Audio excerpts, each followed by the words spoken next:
des années 80 dans Génération Vinyle avec Olivier Prégardien. Un voyage de 3 heures à la recherche de la perle rare, là où le son était plus pur. Les classiques, les incontournables, mais aussi les versions maxi moins connues. Les galettes noires n'auront bientôt plus de secrets pour vous. Génération Vinyle, chaque samedi dès 21h. Impact FM vous ouvre son antenne. Il est déjà 8h40. Voilà, on est pile dans le temps, 8h40, on fait même quelques ajustements micro. Et nous allons pour ce 8h40 revenir, si vous le voulez bien, au traditionnel concert de la Sainte-Cécile de la Royale Orphée de Stavelot, qui aura lieu le 23 novembre à l'espace culturel de Trois-Ponts. On en parle avec Mathilde Span, coprésidente de la Royale Orphée de Stavelot. Bonjour Mathilde. Bonjour Patrick. Ça va bien? Ça va très bien. Alors, si je me rappelle bien, on s'est vu l'année dernière, c'est ça, hein? L'année dernière ou l'année avant, oui. Ah oui, ok. Alors Mathilde, on va rappeler un peu... c'est quoi l'Orphée? Alors l'Orphée, on est un orchestre d'harmonie, ce qui signifie que nous sommes une fanfare avec des bois, des cuivres et des percussions. L'Orphée a été fondée en 1846, donc nous avons actuellement 178 ans aujourd'hui et nous sommes l'un des groupes de musique les plus anciens de la région, si je puis dire. Et vous tenez la longueur, hein? Et on tient la longueur, exactement. Nous avons une 50aine de musiciens de tout âge dans nos rangs et nous nous réunissons tous les vendredis pour répéter un programme spécifique en fonction de nos activités. Et nous avons pas mal de petits jeunes aussi qui nous ont rejoints ces derniers temps. C'est vraiment important pour nous d'avoir de la relève pour le futur. Et nos grands jeunes, si je puis dire, ont relancé le groupe des jeunes au sein de l'Orphée. C'est-à-dire que chaque petit va pouvoir évoluer, trouver sa place et... avoir surtout beaucoup de confiance pour pouvoir démarrer alors plus tard au sein de la grande Orphée. C'est ça, exactement. Si je puis dire. Oui. Voilà. J'avais justement vous demandé tout à l'heure, c'est toutes les catégories d'âge finalement. C'est ça, il y a vraiment des tout petits, si je puis dire, à partir de 10 ans jusque, je ne veux pas dire l'âge.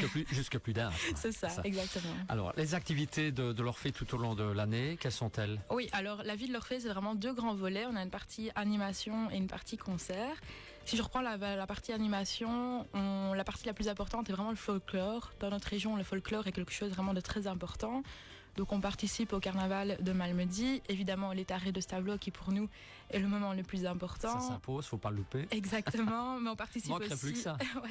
Aux fêtes du 15 août à Liège par exemple, mais on se déplace aussi en France pour animer des marchés de Noël, des fêtes locales ou encore divers cortèges dans le nord de la France.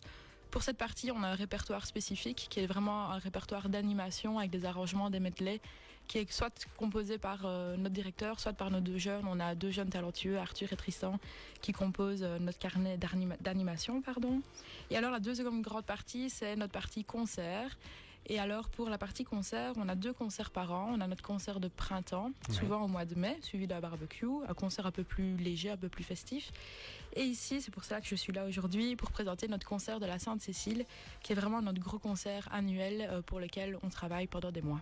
Justement. Alors, quel est le thème choisi pour ce concert de l'année? Présentation, si vous le voulez bien, Mathilde. Oui, alors on a une nouvelle directrice musicale depuis janvier 2024 qui s'appelle Laurence Criquillon.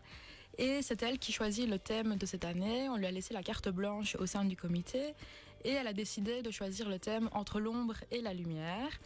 C'est une ambiance un petit peu particulière. Laurence aimerait bien nous plonger dans des morceaux plus sombres, plus obscurs, avec quelques turbulences, mais aussi dans des moments plus rayonnants, plus lumineux, avec le soleil d'Espagne, la chaleur, la délicatesse, etc. Elle veut vraiment jouer sur le contraste au niveau des ambiances, que ce soit au niveau des mélodies, au niveau des tonalités, etc. Je pense que le public il va vraiment être scotché, si je puis dire, ou bien se laisser transporter dans ces différents milieux assez particuliers.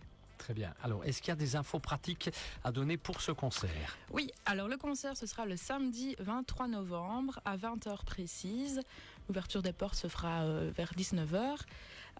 Ce sera à l'espace culturel de Trois-Ponts, donc c'est à côté du Spar. Tout le monde connaît cet endroit culturel. Il n'y a pas de réservation au niveau des places, donc c'est un placement libre. Et vous aurez l'occasion aussi d'entendre le concert des jeunes, justement nos petites recrues qui pourront jouer aussi à leur tract. Venez les encourager, ça fera toujours plaisir. Fort bien. Voilà, rien d'autre.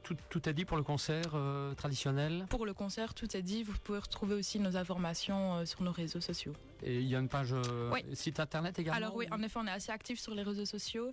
On a un site internet qui est orphée-stavelot.be. On est également très actifs sur Facebook et Instagram. Donc sur Facebook, c'est Royal Orphée de Stavelot. On partage les événements, des vidéos, des informations pratiques, etc. Donc n'hésitez pas à nous suivre, ça fait toujours plaisir et vous serez comme ça tenus au courant. Évidemment. Vous comptez combien de membres à l'heure actuelle au sein de la Royal Orphée? Pour le moment, on est une 50aine, j'ai envie de dire. On a plus ou moins on a plus ou moins l'égalité homme-femme en plus, donc c'est assez sympathique aussi. C'est formidable, tu demandais plus. Hein. Exactement.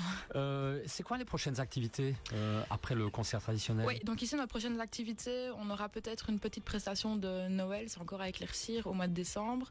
Puis c'est la période un peu plus calme pour préparer justement ce répertoire d'animation avant le carnaval de Malmedy, qui sera notre première prestation au mois de février-mars d'ailleurs, et on ira aussi au marché de Reims, au marché de Noël de Reims fin décembre, histoire de bien terminer l'année. Ah bah si je fais un petit tour là-bas, j'y vais souvent moi là-bas à Reims. C'est vraiment sympathique. Je vous y verrai. Oui, exactement. Très bien.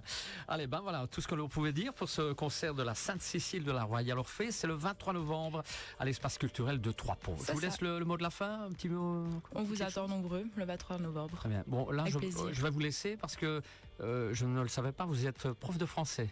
C'est ça, oui. Et là, vous partez travailler ou... Non, je travaille l'après-midi. Ah oui, okay, très bien. Sinon, on vous fait un mot d'excuse avec le cachet, Impact, il n'y a pas de souci. Hein.